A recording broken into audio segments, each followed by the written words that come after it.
سلام، من تارا هم 26 سالمه، همسن ریحانم.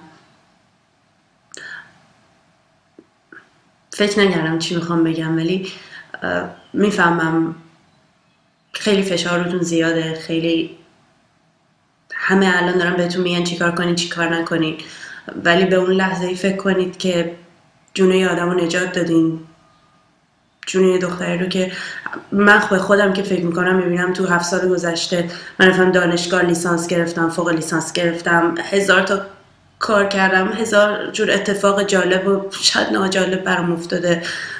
ریانه همه این سالا رو زندان بوده، حداقل حق زندگی کردن از این به بعد رو بهش بدین.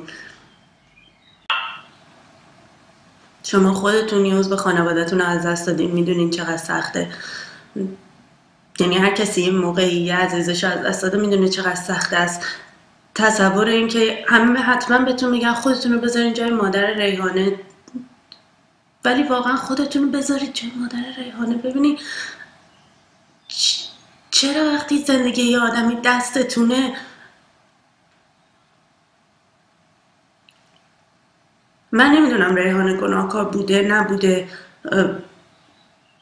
ولی فرض رو برای میذارم که تصمیم نگرفته که هیچ کدوم از این اتفاقا بیفته.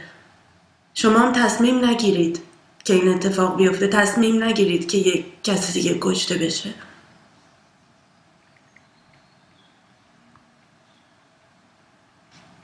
امیدوارم سال 93 رو بعداً به خوبی ازش یاد کنین، بعداً به این که یادتون بیاده بگید این سال ما یه آدمی رو نجات دادیم.